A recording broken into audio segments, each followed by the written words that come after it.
नमस्कार साथियों, super selection academy के यूट्यूब चैनल पर आपका स्वागत है। मैं हूं विकास तिवारी। आज आपके समक्ष एक ऐसे विषय पर चर्चा करूंगा जिसकी चर्चा संसद से लेकर सड़क तक है, जिसका नाम है वक्फ बोर्ड। इस पर इतना विवाद क्यों है, आइए जानते हैं। सबसे पहले ये जानते हैं कि वक्फ क्या है। वक्फ किसे कहते हैं? ऐसी संपत्ति जो सार्वजनिक कार्यों के लिए दान कर दी जाती है उसे वक्फ कहते हैं। वक्फ के अंतर्गत चल संपत्ति भी आती है और अचल संपत्ति भी आती है। चल संपत्ति में रुपया पैसा आता है और अचल संपत्ति में जमीनें आती हैं। अर्थात वह व्यक्ति जो अपनी संपत्ति को दान करता है, वक्फ को अर्थात वक्फ करता है, उसे यह अधिकार होता है कि उसकी संपत्ति पर क्या बने, अर्थात उसका उपयोग किस हित में किया जाए जिससे अधिक से अधिक सार्वजनिक हित हो और लोगों का कल्याण हो। अर्थात वक्फ की संपत्ति पर मस्जिदें बनाई जा सकती हैं, कब्रिस्तान बनाया जा सकता है, मदरसे खोले जा सकते हैं और अनाथ आश्रयों का निर्माण किया जा सकता है। वक्फ की शुरुआत सर्वप्रथम कहाँ से हुई, इसके बारे में जानते हैं। वक्फ की शुरुआत सर्वप्रथम इस्लाम धर्म के संस्थापक मोहम्मद पैगंबर साहब के द्वारा 570 ईस्वी में अपने एक खजूर के बगीचे को मदीना के लोगों के लिए दान दे दिया गया, जिसे वक्फ कहा गया। यहीं से वक्फ की शुरुआत होती है। अब हम जानते हैं कि वक्फ के बारे में जब भारत में अंग्रेजी हुकूमत थी तो उन्होंने क्या किया और आज़ादी के बाद हमारी जो गवर्नमेंट बनी उन्होंने इस पर क्या काम किए। जब भारत गुलाम था, अंग्रेजों का शासन था, उस समय अंग्रेजों ने वक्फ को खारिज कर दिया, अर्थात वक्फ बिल ही समाप्त कर दिया था, जिस पर बहुत विरोध हुए। बाद में इसमें कमेटी का गठन हुआ लेकिन वक्फ बिल नहीं बन पाया, वक्फ बिल नहीं पेश हुआ और वक्फ एक्ट जब तक अंग्रेजों का शासन रहा नहीं हो पाया। बाद में 1947 में जब भारत देश आज़ाद हुआ, उसके बाद सर्वप्रथम 1954 में हमारी जो सरकारें बनी थी आज़ादी के बाद, उसे वक्फ कानून बनाया गया और 1964 में इस पर एक केंद्रीय सरकार द्वारा सेंट्रल वक्फ काउंसिल का गठन किया गया और इसमें समय समय पर 1995 में इसकी वक्फ की शक्तियां बढ़ाने के लिए इसमें संशोधन किया गया और 2013 में यूपीए की गवर्नमेंट के दौरान इसमें इतना बृहद संशोधन किया गया कि वक्फ को इतना पावर दे दिया गया कि जिसे चाहे उसे वो अपनी संपत्ति घोषित कर सकता है। इसमें धारा 40 पर यह अधिकार दे दिया गया कि वक्फ चाहे जिस संपत्ति को अपनी संपत्ति घोषित कर सकता है। इसी पर लेकर बहुत विवाद हुआ और वक्फ अमेंडमेंट 2025 आने का सबसे बड़ा कारण है वक्फ एक्ट 2013। सबसे पहले इसमें यह भी चैलेंज हो गया कि जिस संपत्ति को वक्फ अपनी संपत्ति मान लेगा उसके खिलाफ सिर्फ वक्फ का ही जो न्यायाधिकरण होगा उसी में केवल चुनौती दी जा सकती है। उसके खिलाफ ना तो आप हाई कोर्ट जा सकते हैं ना तो सुप्रीम कोर्ट जा सकते हैं। वक्फ का फैसला ही अंतिम फैसला माना जाता था। इससे लोग बहुत परेशान हो जाते थे। इसी पर जो सुधार करने के लिए वक्फ अमेंडमेंट 2025 आया। लेकिन वक्फ अमेंडमेंट 2025 सबसे पहले जब पेश हुआ सभा में, सबसे पहले 2 अप्रैल 2025 को लोकसभा में पेश हुआ और 3 अप्रैल 2025 को यह राज्यसभा से पारित हुआ।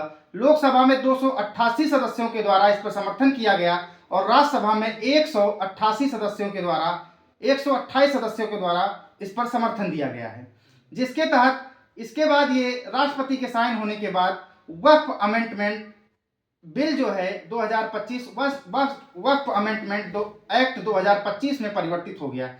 अब एक्ट बनने के बाद, कानून बनने के बाद यह भारत के सभी नागरिकों के लिए मान्य है, अर्थात इसका उल्लंघन करने पर आपके ऊपर वैधानिक कार्यवाही की जा सकती है।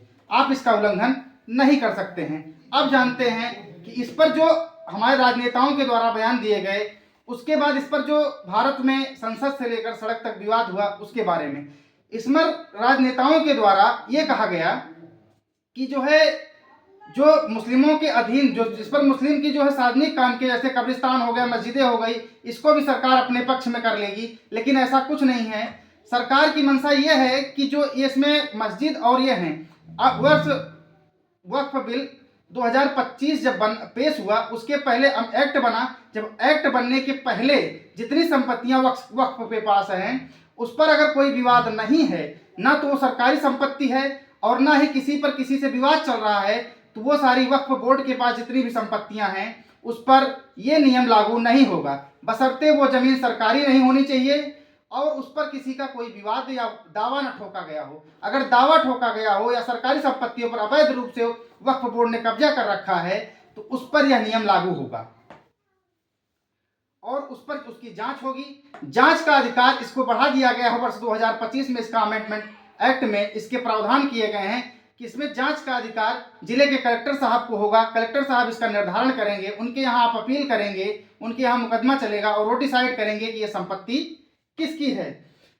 इसमें सबसे बड़ा संशोधन यह भी किया गया है कि पहले इसमें किसी भी व्यक्ति को दबाकर या डर का भाव पैदा करके वक्फ की संपत्ति घोषित करवा दी जाती थी, लेकिन इसमें एक बहुत अच्छी कंडीशन दे दी गई है कि जब तक आप 5 वर्ष तक इस्लाम धर्म का पालन नहीं करते हैं तब तक आप वक्फ अर्थात वक्फ में दान नहीं कर सकते हैं।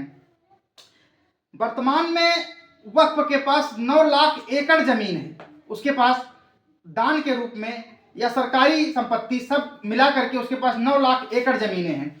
सर्वाधिक वक्फ की जमीनें किसके पास हैं? उत्तर प्रदेश राज्य के पास हैं।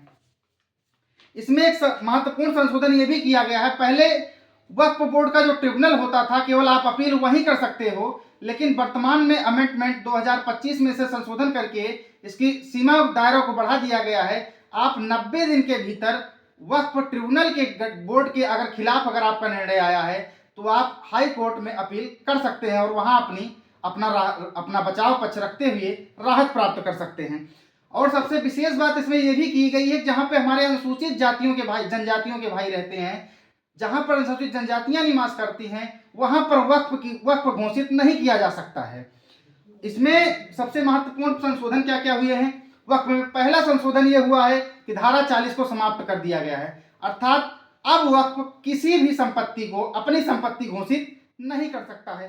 दूसरा संशोधन यह किया गया है कि यदि कोई संपत्ति को वक्फ अपनी संपत्ति घोषित कर दिया है और ट्रिब्यूनल बोर्ड से वह व्यक्ति को राहत नहीं मिली है वक्फ परिषद से, तो वह उसके खिलाफ 90 दिनों के भीतर हाई कोर्ट में अपील कर सकता है। दान जो व्यक्ति करेगा वक्फ में, उसमें तीसरा संशोधन ये महत्वपूर्ण किया गया है कि दान करने के लिए, वक्फ करने के लिए 5 वर्ष तक उसे इस्लाम धर्म का पालन करना होगा। इसमें एक महत्वपूर्ण संशोधन ये भी किया गया है कि इसमें पहले केवल पुरुषों की भागीदारी होती थी। कोई भी व्यक्ति अगर वक्फ करना चाहता है अपनी जमीन को कि केवल परिवार के पुरुषों के सदस्यों की ही सहमति से वक्फ कर दिया जाता था, लेकिन अब महिलाओं की भी उसमें सहमति अनिवार्य है और वक्फ की गई संपत्ति में महिलाओं को भी हिस्सा देना पड़ेगा, महिलाओं की भी भागीदारी होगी उसमें। और इसमें सबसे महत्वपूर्ण संशोधन ये किया गया जिस पर मुस्लिम सदस्यों के द्वारा इस पर विरोध भी दर्ज किया गया है कि इसमें 2 गैर मुस्लिम सदस्यों की वक्फ काउंसिल में एंट्री कर दी गई है और 2 मुस्लिम महिलाओं की भी सदस्यों वक्फ काउंसिल में एंट्री हो गई है, अर्थात 2 गैर मुस्लिम सदस्य और 2 मुस्लिम महिला इसके वक्फ काउंसिल के सदस्य के रूप में काम करेंगे और अपना सुझाव देंगे। और इसमें बढ़ाए गए हैं सदस्य, जैसे कुछ मुस्लिम ऐसे हैं जो पिछड़े हैं, जैसे सिया सुन्नी इसमें 2 होती हैं और कुछ अन्य पिछड़े मुस्लिम होते हैं, और आगा खानी और बोहरा समुदाय से भी एक सदस्यों को वक्फ काउंसिल में सदस्य बनाया गया है। इस तरह वक्फ बोर्ड की संपूर्ण सुधार वक्फ अमेंडमेंट 2025 में किया गया है। Thank you.